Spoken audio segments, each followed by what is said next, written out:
News this Monday, Liverpool have signed Fabinho from Monaco for reported 40 million euros. What else can you tell us about the move? Well, obviously, this is a player who's been linked with a number of clubs for some time. I think he really fits the profile of what Liverpool wanted to do. I think they moved very quickly, obviously, and they kept this on the lowdown. Seems like a lot of money, but for 24, you're getting a guy who's 24 years old. You're getting a guy with a good pedigree. You're getting a guy who can play both defensive midfield and right back if necessary. And he's used to a pressing system, having played that under Jardim. I think between him and Keita, they can let Emre Can go. And I think Klopp's going to feel pretty good about that midfield next year. Stevie, you've held Liverpool's midfield three all season, kind of the collective. Yep. You think Fabinho's a good fit? Yeah, absolutely, yeah. Do you think he'll start? It's possible. You know, there's no... I mean, we just don't know when Oxlade-Chamberlain's going to be right. Definitely needs choices. No Chan. Henderson's had his injury problems as well.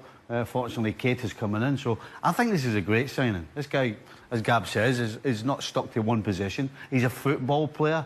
I think Klopp likes football players, people that he can move around and they'll still do as good a job wherever you put them. So I think this is a great signing for Liverpool. It gives you depth, it gives you flexibility, it's a step forward for Liverpool, but we know there are other areas where Liverpool should pay attention to. This is only step one, I suppose, but certainly there are other things that I know Stevie Nicol is anxious to make sure that this team gets right. Fabinho is only one piece of what it's going to be, I think, a few other pieces coming in. What other areas could you be alluding to? All right, Gab, let's ask you then. And first, let's go from the Loris Karius perspective. Is there a soft landing spot somewhere for the German, other than Anfield? I don't think it's guaranteed that he's now all of a sudden, because he made two big blunders, all of a sudden they're going to get rid of him. I mean, I think Liverpool had been, get my teams in red confused.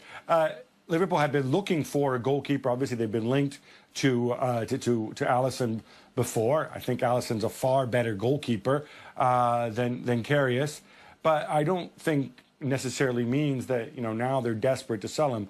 They're going to see how he reacts. They're going to see what interest there is. To be honest, if they do spend money on a big goalkeeper like Alisson, who's not going to come cheap, or somebody else, then I would expect it's probably Mignolet who's more likely to go than Karius. Stevie, you've said Karius could stick on as the number 2. Ale, you agree with that sentiment? I just think, from Karius' perspective, I just think you need a fresh start somewhere else. And I know, and Stevie has explained this in the past, that Liverpool fans will support Loris Karius, but it's not so much about the Liverpool fans as much as it is Karius himself. The idea that he's playing with this over his head. And I don't care what anybody says, you don't just get over things like this. These are life-changing moments. And so I think a fresh start would be the best for Loris Karius in a place in which you're painting a new picture. Because let's be honest, this picture at Liverpool is already messed up. Nothing else? I don't know. If I'm Karius and I just turn around and say, OK, I need to go, that's running away. And if you start running away, I don't care where you land, it's always going to be as though you're running from something. He stays at Liverpool, and Liverpool will keep him. I don't see him being transfer listed at all. I think there's absolutely zero chance of that. He will be the backup. Mignolet, as Gab said, will go, and they must bring in a goalkeeper. So you stay to be a backup? I mean, that's staying in the background as well. That's staying in the shadows as well. So if he's that bad, right, and Liverpool have to get rid of him, why is anybody else going to take him if he's that bad? He's made 2 horrendous mistakes. He's only a kid. He's only a kid. He's not an experienced goalkeeper. He's only a kid, and he will improve. He will mature. He will get better. And I'm telling you, he will be at Liverpool next season. Well, I'll put my bottom dollar on it. Okay, well, and that's a lot to say, because you don't put a dollar on anything. Well, there you go. all I'm saying is not whether Liverpool will keep him or not. I'm saying, if I'm Karius, I'm thinking, man, I just don't know that I can improve my situation at Liverpool. That's all. I'm not running away from it. It's part of me. It's going to be in every video that comes up in Champions League from here until my time of death, and beyond that. So it's whatever he goes. Yeah, it's part of my history. I'm only suggesting that maybe it doesn't have to be my daily history, okay? It doesn't have to be brought up every time I set foot on the field. Let's switch gears. Cristiano Ronaldo. Oh, no, okay. It doesn't. No. So after the Champions League final on Saturday, he kind of cast a shadow of a doubt as to whether he would be staying at Real Madrid. Wouldn't confirm his continuity with the project. He's trying to clear up those quotes. And we'll see if he did. Let's take a look at the latest out of the CR7 camp, who also wants to rename the Champions League after himself. Says, obviously I have something to say, but it wasn't the right time. Although I don't regret it because I was honest. I've kept putting up with this, but then I couldn't control myself. This has been coming for a long time. Money is not the problem. Gab, I'm coming to you on this one. Money is not the problem. So what in the world is for this guy? I don't know. We've been here before. He said he wanted to feel loved. He wanted to feel more respected. I think he also said he's gonna make an announcement on June 4th when he meets up with Portugal. Maybe he'll tell us. The fact that he spoke in the past tense suggests that maybe he's leaving. If money's not the problem, and he's willing to take a pay cut from the $50 million roughly that he makes a year and will make for the next 3 seasons, there's plenty of places that will take him.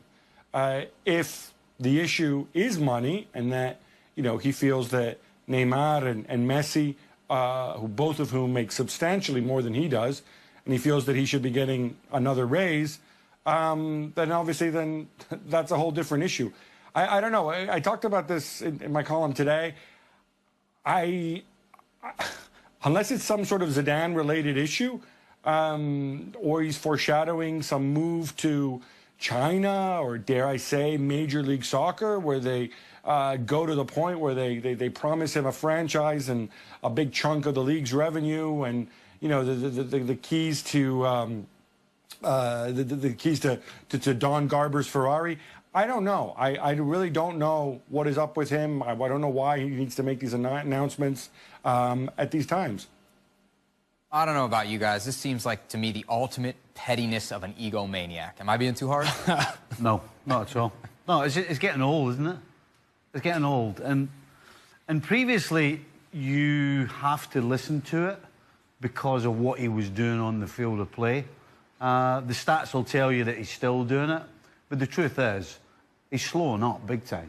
And so it just doesn't carry the same weight for me as it had previously. And you have to wonder, does the owner or does Perez realise that Ronaldo's on the wane? And does Ronaldo realise not only he's on the wane, but he's got a 3-year nest to sit on if he wants? So it just doesn't carry the same weight for me anymore.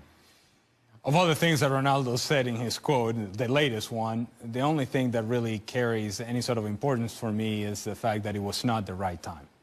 It wasn't the moment in which he started talking about his future in Real Madrid was just seconds after winning a title with Real Madrid. So the celebration should be with the teammates.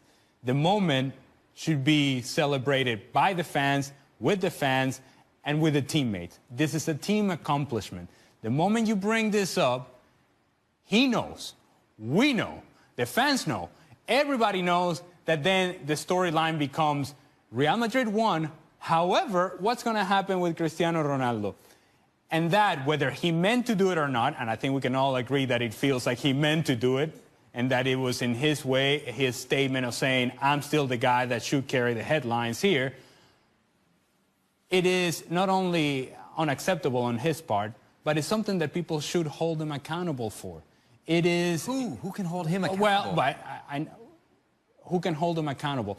At some point, the people that love Ronaldo can also take an objective look at what this was. And this was an attention-getting moment. Yeah. Rather than, this is all about Real Madrid.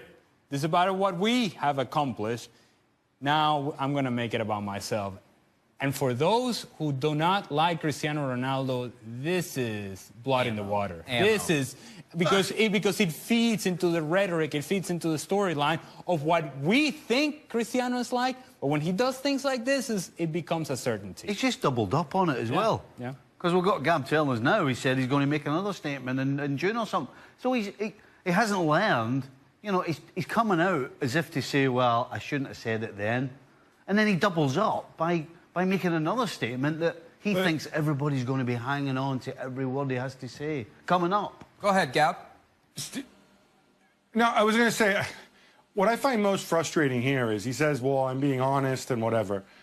The worst thing that can happen to Real Madrid, if you care about Real Madrid, and, you know, and he's put a lot of blood, sweat, and tears into Real Madrid, if you've got something to say, come out and say it and be clear about what it is. All right, you've said it's not about money.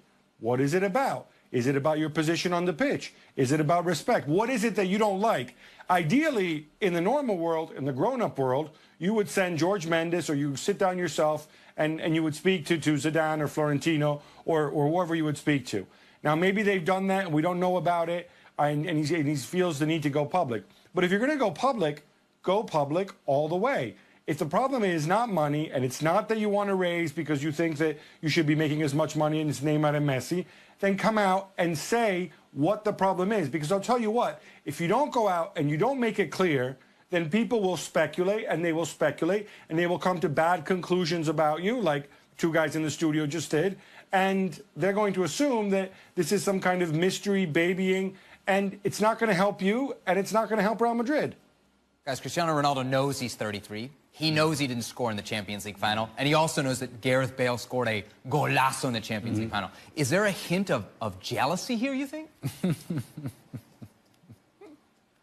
I'm going to say no, because I seriously don't think he's jealous of anybody. Even somebody stealing his moment in a Champions League final?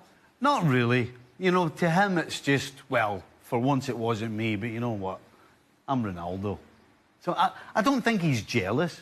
I just think every single opportunity that he has to promote himself and make it about him, he does it. He takes advantage of it.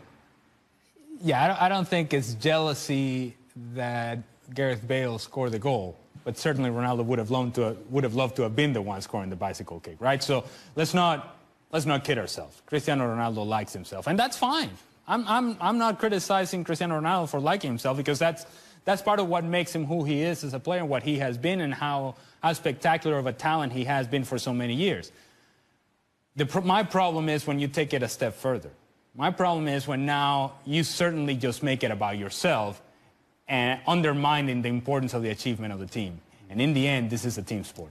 We're talking Gareth Bale. Gab, let's continue down that pathway, because in the moments after the Champions League final, Bale comes out and essentially flings the door open to an exit. What's the latest there? Yeah, look, there's another one. And you know what? Hey, can I just say, if I can make a little detour for a second, I have so much more respect and admiration for Zidane, because beyond the 3 European Cups, he's got to deal with this kindergarten of Galacticos that on the day they would come out and say this publicly. Like, he couldn't have waited 24 hours to come out and say, well, I'd really like to get more playing time, and if I don't get more playing time, I'll have to consider my position. First of all, you just signed a contract through 2022, and you signed a contract when you weren't getting playing time because you were injured. All right, so that's the first one. Secondly, you couldn't wait 24 hours. You couldn't wait for the next day to come out and say this. No, let's pile on. Let's pile on. Well, Ronaldo said it. Oh, I'll go say this too. I might leave. I'll tell you what, Gareth Bale had a chance to leave last summer. He was strongly linked to Manchester United. By all indications, he's the guy who wanted to stay in Madrid. He stayed in Madrid. He played very well in the final. He's a very good player. His place in the starting 11 is not guaranteed, because Real Madrid have phenomenal players. And also, by the way, because in the last 3 years, he missed roughly 50% of their league matches. If he thinks he can go and get a gig elsewhere, go tell your agent. Go get an offer. Have them make an offer to Real Madrid. I think it's as simple as that. But be warned, Gareth Bale and Cristiano, but in a different way. the fact of the matter is Gareth Bale makes so much money, it's close to $30 million a year, that there's very few teams in the world that can afford Gareth Bale, and there's fewer teams still who need Gareth Bale and for whom he would be a fit. In fact, I'll make this very easy for you. It's really still only Manchester United. And now that they've signed Alexis Sanchez, I don't see how they're going to go and move for him, because, you know, if anything, United's issues are further back on the pitch. The other thing here, what's been coming out, is that Bale doesn't appreciate the fact that Zidane says, look, you need to work hard, you need to track the defender, you need to go and help out defensively, ostensibly because Cristiano doesn't have those responsibilities on the other side. If he thinks Zidane is too demanding of him defensively, I can only imagine what he's going to think if he were to play for Jose Mourinho and Jose Mourinho asked him to track back.